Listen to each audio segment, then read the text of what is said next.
I'm ready.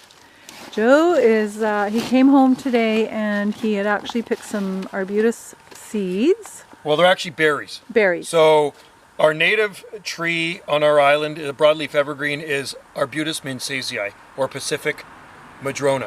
And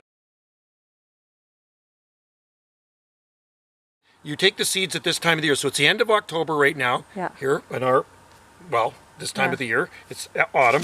Let's see and the color. The berries are red. So this is when you harvest them, when they look like this. Oh, beautiful. And I took these ones from the ones growing along the edge of the waterfront in Centennial Park. What you want to start with to make life easier for you, if you don't want to dig them out of the ground and have, you know, the high risk of them dying. Yeah. Because it's a very slight chance that they will ever survive when you dig them out of the ground. So start with a nice light potting medium.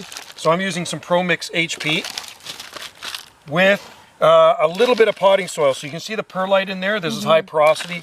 Drainage is important. There's also drainage holes in the bottom of this seed flat here. So we're going to put some soil in there just like this.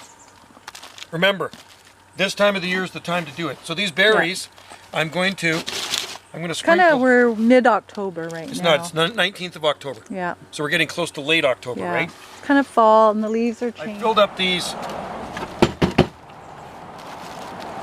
seed tray with this potting mix, very light potting mix.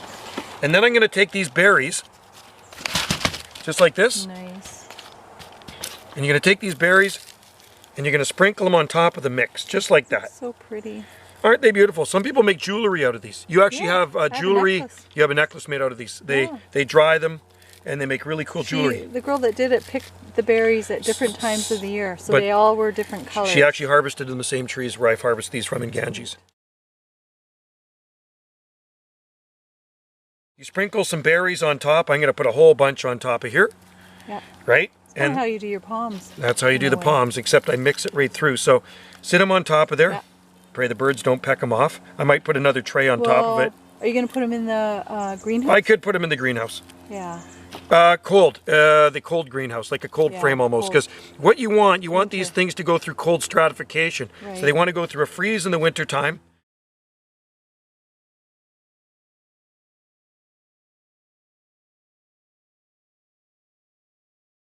Through the forest. We're on the exterior, our driveway, but we have lots on the Another property. one there. We have a really big one. Oh, there's huge in the ones. main garden.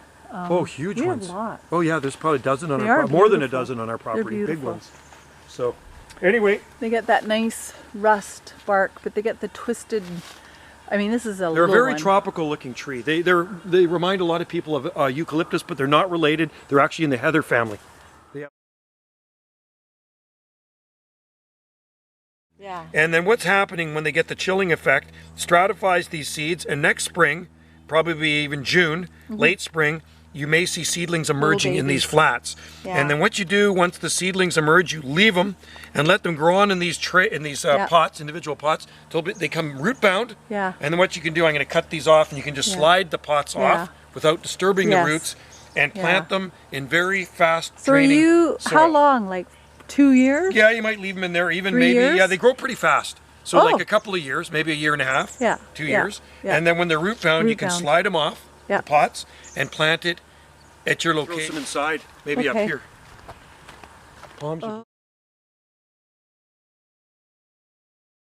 Those berries will rot, the seeds will come out, and seedlings should be emerging in the late spring and early summer. Very nice. So stay tuned for an updated video. Yeah, we'll check on them. Pray the mice and rats don't eat those. So are you going to put those in the greenhouse? Well, I'm going to leave them outside. I'm just going to leave them outside. I'm going to put something over top of them, like a tray. Do you think the rats eat those? Oh, they may. Yeah. They're opportunists. There you if go. I was a rat, I'd eat them. That's a good idea. So I'm just going to cover them up like that. This is seed that I threw down years ago. Yeah. And they're thriving now. They're The good. deer were eating them when they were young, but hey, they've outgrown that, and there you go.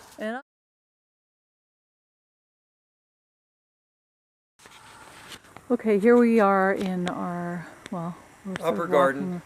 Upper garden. So right above Joe's head, there's a big arbutus that is growing. You can see how they grow in all different directions. They're absolutely beautiful. It's extremely hardwood.